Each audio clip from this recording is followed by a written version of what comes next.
Hi everyone, welcome back to Moments Unspoken. This is the channel where we share real, heartfelt stories that touch the soul and reveal those unspoken moments we all carry inside. Today's story is something deeply personal and raw. My name is Ethan Brooks, and I live in a small, quiet town in Colorado, USA. Life here moves a little slower.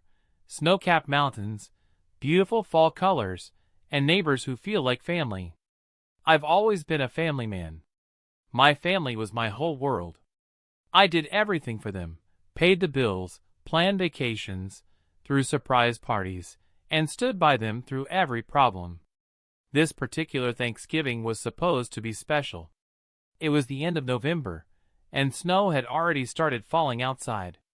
Inside, warm lights glowed and the fireplace crackled. From morning, I was in the kitchen helping Mom. I marinated the turkey, boiled the potatoes, and made sure everything was perfect. My wife Sarah was right there with me, looking beautiful in her red sweater.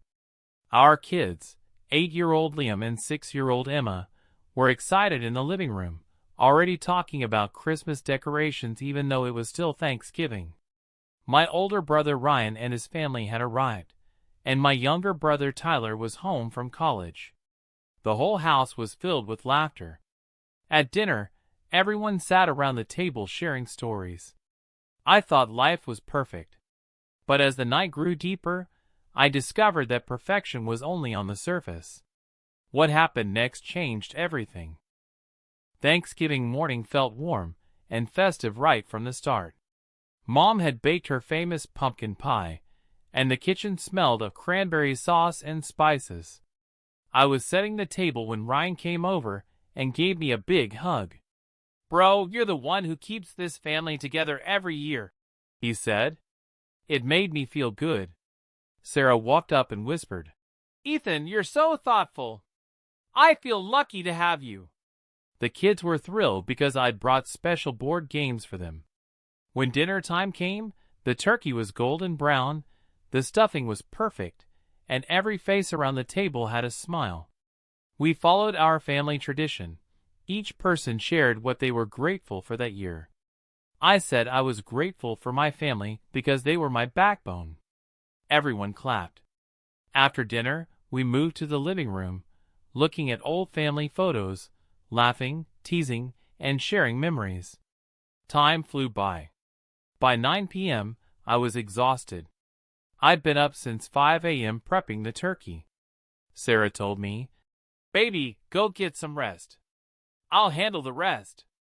I said goodnight to everyone and headed upstairs to our bedroom. The moment my head hit the pillow, my eyes closed. I thought the night had been perfect. But I was wrong. Downstairs in the living room, they were talking about things I was never meant to hear. I was sound asleep upstairs in the bedroom. Outside, snow fell softly, and the only sound in the room was the quiet ticking of the clock. The exhaustion from the day hit me hard, so I fell asleep fast. But around midnight, I woke up needing to use the bathroom. As soon as I opened my eyes, I noticed the living room light was still on downstairs and faint voices were drifting up. I figured someone might still be cleaning up. I quietly made my way down the stairs, careful not to make a sound on each step. When I reached the last few steps, I could hear everything clearly. My family was sitting in the living room, thinking I was still asleep upstairs. First, I heard Mom's voice, soft but clear. "It hurts to see Ethan sometimes. He's 35 now, and still hasn't really done anything special with his life." My heart stopped for a second. I froze right there on the stairs and kept listening. Then my older brother Ryan laughed and said, "Exactly. His wife controls him like he's a 10-year-old kid. I feel like even she pities him." My wife Sarah lowered her voice and added, "Guys, please. I'm only staying because I made a promise. Otherwise, I would have left a long time ago." Then my younger brother Tyler delivered the line that hurt the most. "Don't ever tell Ethan, but honestly, we all just tolerate him because he's family." In reality, no one actually likes him. In that moment, my heart shattered. All the years of love, effort, and sacrifices suddenly felt worthless. I sat down right there on the stairs. My hands were shaking and tears filled my eyes. Downstairs, they were still laughing like it was all just a joke. But for me, it wasn't a joke at all. These were the unspoken words no one should ever say. I kept thinking about everything I had done for them, paying bills, planning trips, buying gifts, giving emotional support. And this was how they really felt. Mom, who always called me her golden child, thought this. Sarah, who kissed me every morning, was only with me because of a promise. Ryan and Tyler, my own brothers, just tolerated me. It felt like someone had stabbed me in the chest.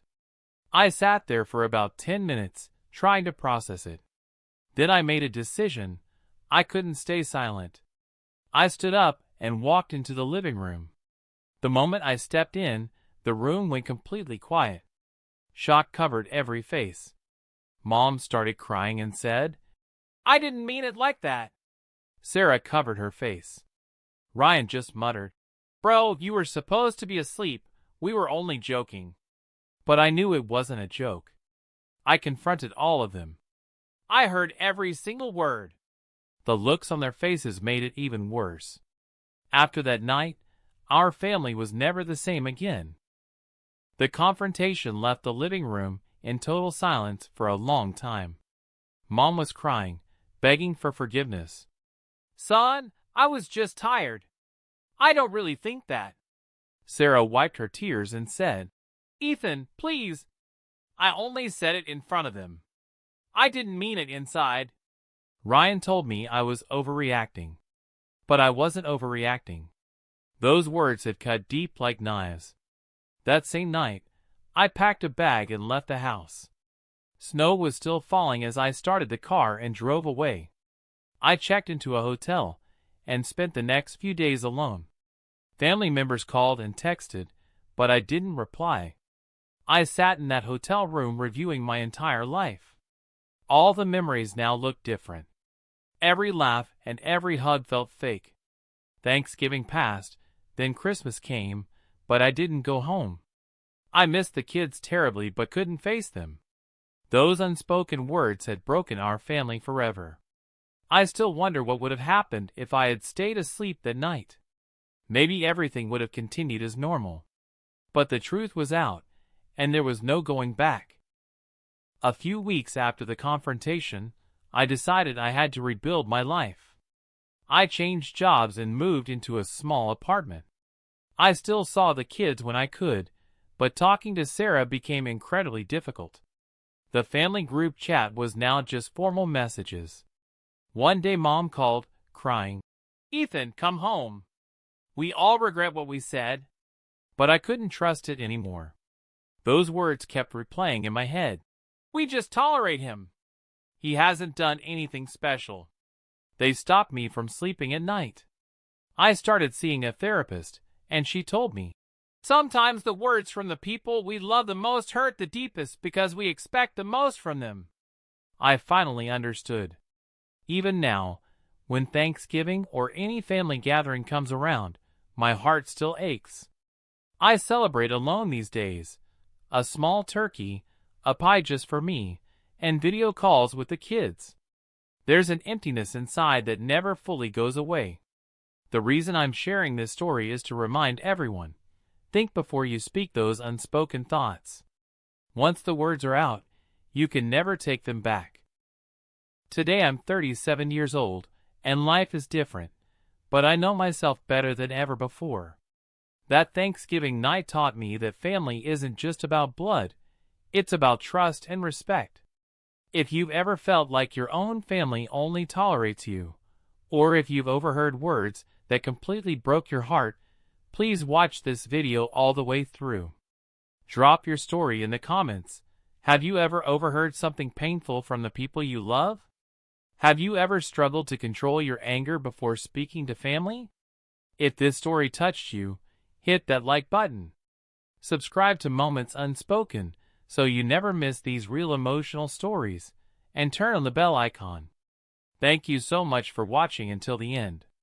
This was my own personal unspoken moment. If you enjoyed it, I'll see you in the next video with another story that will touch your heart. Stay strong, stay real, and never leave the important things unspoken with the people you love. God bless you all.